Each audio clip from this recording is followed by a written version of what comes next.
What is going on, guys? This is All Gaming with my review of Bloodlight Episode 6, and holy crap, what an episode this was. It was amazing.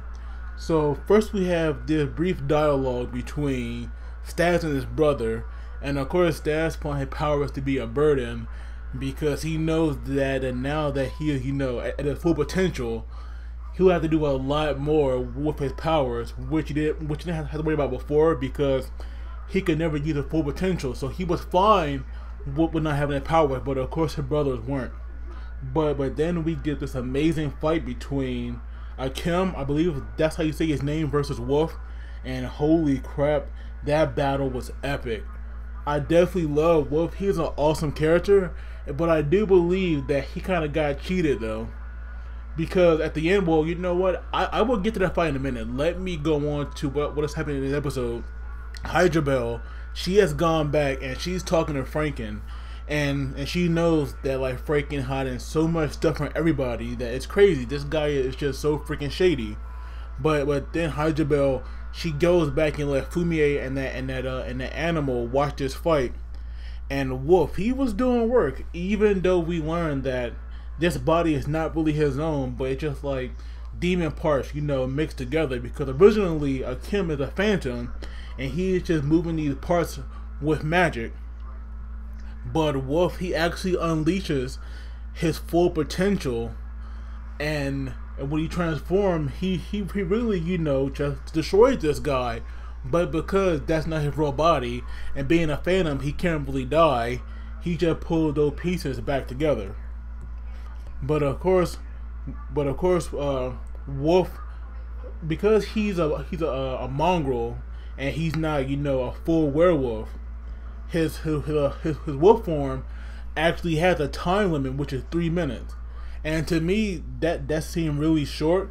And even when he changed back, to him it was a little weird. So I was thinking that maybe not only does Akim have this, spatial magic, and he can't really die, maybe he can also absorb magic from other people, which is why wolf magic ran out when it shouldn't have. But of course Staz dives in like a fool because he thought he can fly, when we all know that he can't. And him and Wolf working together, to me, that was pretty awesome. I really liked that attack that Staz did when he sent Akim flying.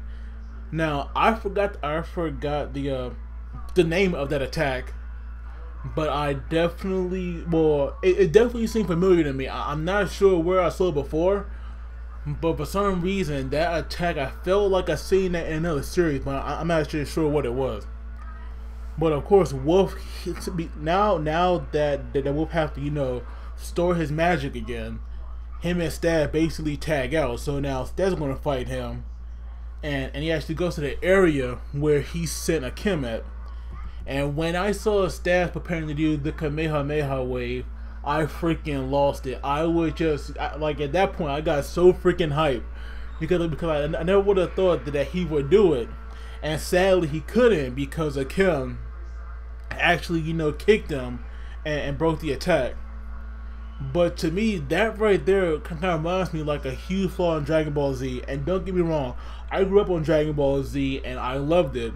But most of the villains, they would either stand by and let the character power up for an attack, or they want to take a chance where they can stop them before they can use the attack. But Akim, he took advantage of that, and he actually insulted Goku, which pissed off Staz, because we see his magic just coming to a boil, and that right there is the angriest I have ever saw Staz. And then we see his magic, which like took the form of a giant demon hand behind him.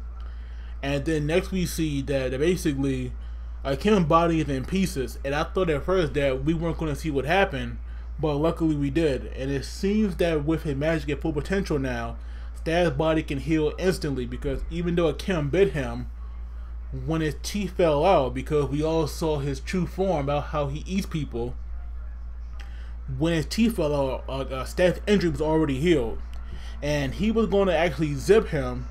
And I did notice that Akim ring fell off, so I definitely knew that he was going to get away.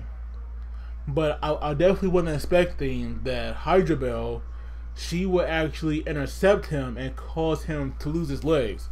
So that right there was definitely a surprise for me. But I definitely knew that he was gonna find some way to escape getting zipped.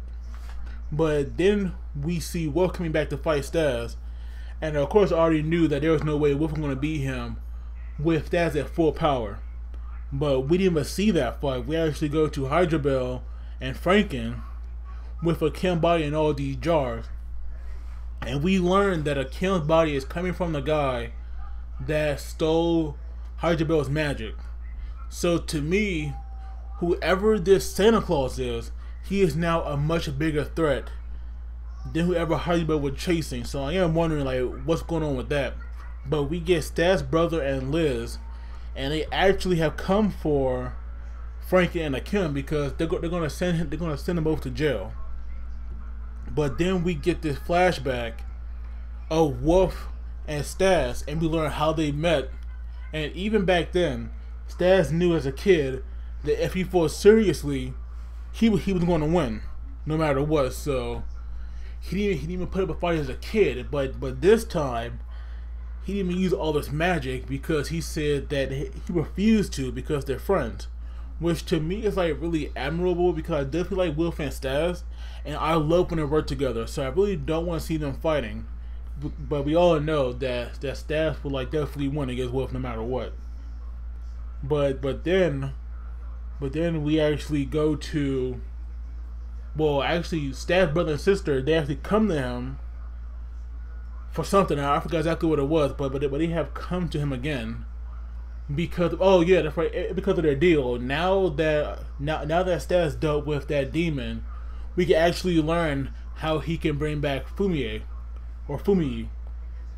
because she's drinking that stuff, but it's not going to keep her like that for long. And if Staz keep giving her blood, she'll turn into a vampire, and then there's no way that she can become human again. But I watched the preview for next week, and I am wondering who is that guy that had his head or like his face covered in that hood. I am wondering who it is, and I definitely want to know like what kind of role will he play. But I definitely see Fumie and Liz becoming close. I don't know why. I definitely see that happening. But overall, this episode, it was amazing. I definitely love Staz fighting. I did not know he would be that awesome, but to me he is. That episode was fantastic. And hopefully we do get to see him do the Kamehameha wave, but he can't be that slow where somebody can attack him again. So he definitely got to work on that speed. But as always, guys, don't forget to like the video and subscribe to my channel, please. And as always, you guys take it easy, and I will see you all next time.